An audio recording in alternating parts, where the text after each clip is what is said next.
Let's organize some manipulatives from Math Lessons for a Living Education Level 5.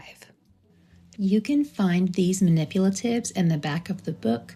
You may also find them on the Masterbooks Classroom Aids page. This is how I accessed them so that I could print off all of these manipulatives and get them organized in a system that's going to work for my child. I went ahead and printed off multiple copies of some of the ones that I think we're going to use quite frequently. For my child, I chose to print the multiplication grid in full, the fraction decimal percent chart, the least common denominator chart, the long division practice mat, the reduce that fraction chart, least common multiple chart, and common factors chart, as well as the greatest common factor chart.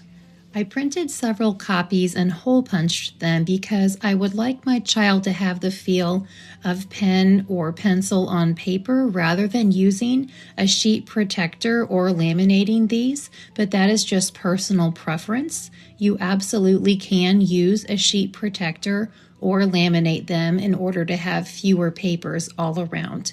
This is just something that I wanted to do that I thought would work well for my particular child.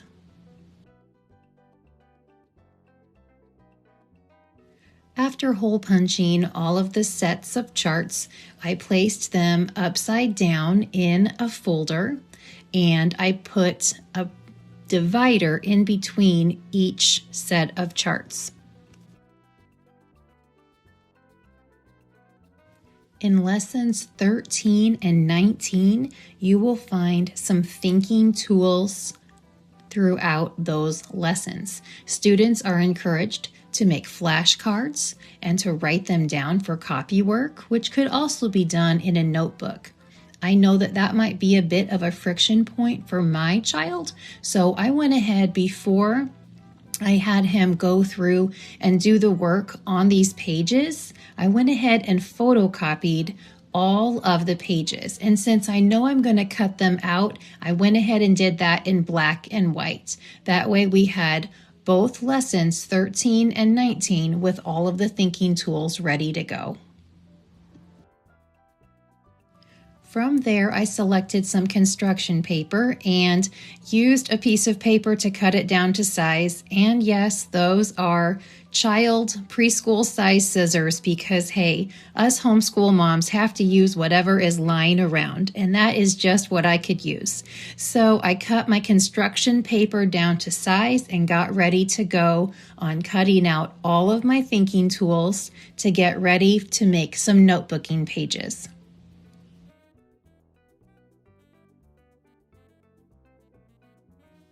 Then I took some plain notebook paper and cut it into several strips so that my child will have a place to do the copy work all in one place where he can see the thinking tools and then keep the thinking tools organized all in one place, as opposed to flashcards, which sometimes can be kind of easy to lose.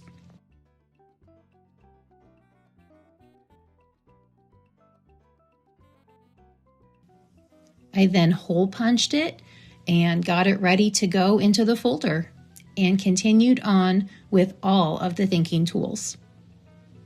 My goal for him is that he could do this copy work in small bites instead of feeling like he has to do it all at the same time, and it also just creates a helpful resource page for him. The thinking tools are utilized throughout the course. As soon as you get to lesson 13 and beyond, your student will start to see how to apply these within the lesson. So it might be very helpful for you to do what I am doing and cut them all out and put them in a little folder for you. Now, I did take the book, like I said, and photocopied it before my child wrote in it so that I cut out the photocopy. But you could certainly still accomplish this as long as they haven't scribbled all over their page.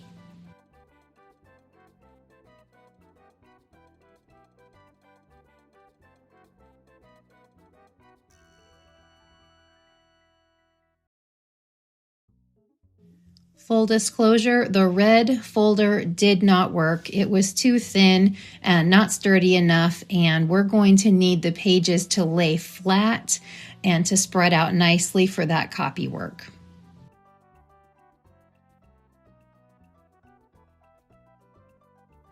Here is a look at everything included with the dividers, with the copywork pages, the thinking tools pages, all of the charts, and there's even some notebook paper that's plain in the back of the book. Since I had an extra copy of the multiplication grid, I went ahead and slid that in the front cover of the binder. I hope this idea is helpful to you as you organize your manipulatives from Math Lessons for a Living Education 5. And if you have an organization idea to share, it would be awesome to see you post in the Inspirations group in the Masterbooks app.